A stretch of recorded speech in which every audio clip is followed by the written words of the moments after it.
The words I'm going to tell you are the same words that Darren Levine and Amir Perez are saying. Okay, so I'm just repeating them because they know everything 100% to this. Okay, first of all, you got to look back and see what he has in his other hand. Even if he tells you not to look, an automatic reflex from everybody, and they will expect that too, is that you do take a look. Oh, he got nothing in the other hand. Because maybe he holds two fingers in your back, and he's got the gun there. Now you're going to do good gun defense. Boom! I'm going to die, okay? So make sure that the other hand is free. Okay, I'm sorry. Everything is cool. Now watch. This is the only move I make. He's already missing me. Okay, we can do it maybe from this side. Watch. He's pushing the gun. Watch what I'm doing. Look.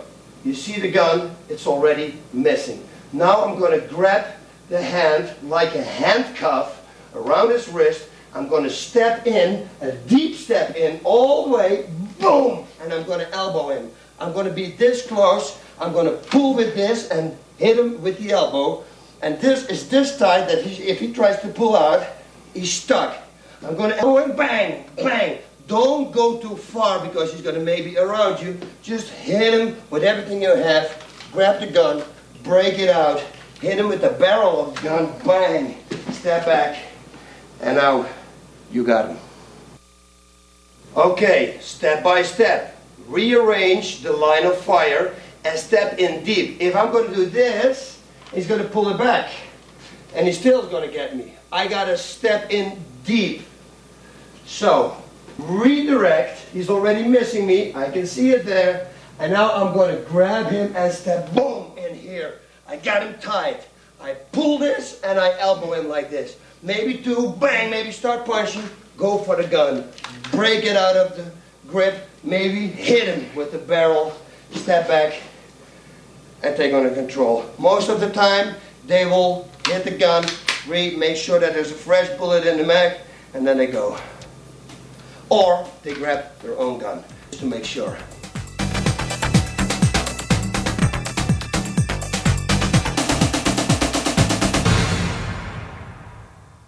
And there you have it, the end. All good things come to an end, and also this thing has come to an end right now. I'm sorry, but that's just the way it is. Now, street fighting is totally different than any other fighting. On the streets, everything is legal. Okay? It sounds really strange, everything is legal, because it's pretty much illegal in legal fighting.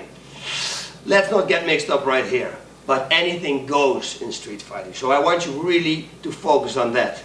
If somebody attacks you with a knife, he thinks that he is in power. If you break that power right away to do step in, you're already mentally inside his head. Control the weapon. Don't let him step multiple times. We went over it in the bar, you remember? Okay, all those things. Go for an attack. Somebody who attacks you never expects you to attack back. Because normally, most of the time, they pick their victims. They go and they think, this is going to be an easy victim. And then suddenly you're fighting back. Whoa, that's fucked up. That's there, right there in their mind. They didn't think about that, okay? So you're in there, and that's the way you're going to win a fight. Everything you do it 2 or 3 times harder back. I would say 10 times. Like I told you before, I don't believe in an eye for an eye. I believe in 2 eyes for an eye. They touch me or my family, they're going to get hurt. That's my book. That's just the way I am. If you are the same, hey, good for you. If you're not, maybe also good for you. But that's the way I believe. Now, I've been in many street fights, as everybody knows. I've been all over the world. We went to Sweden. Everybody knows the Sweden story with the 5 bouncers. 3 of them ended up in the hospital. I mean, I got arrested, spent some nights over there in jail.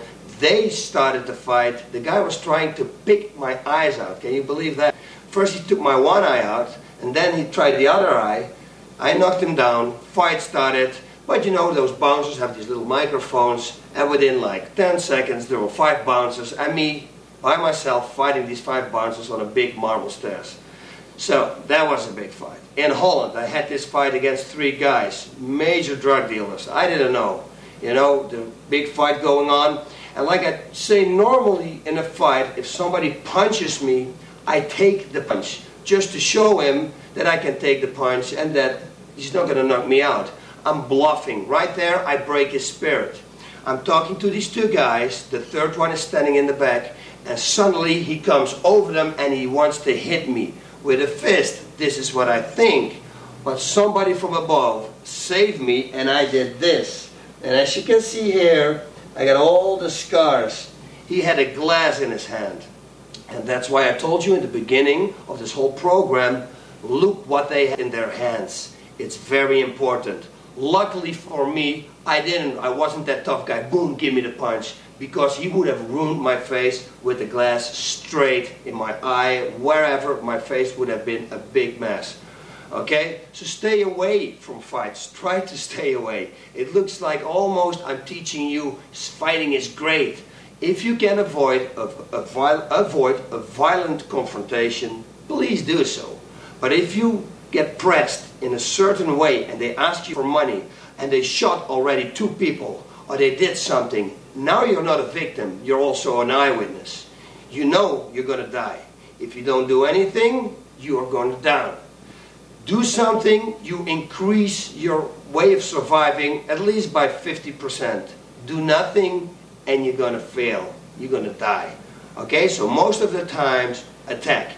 If you're at an ATM machine and you're standing there and the guy asks you for money and you have the feeling that, hey, listen, if I give him the money, everything should be okay, give him the money and that's it. Please, don't give him the eye, don't look at him, say, okay, sir, well, look away. Don't try to make eye contact. You do not want to see his face. He doesn't want to get identified later on. Okay? If you think you can get away with it, get away with it.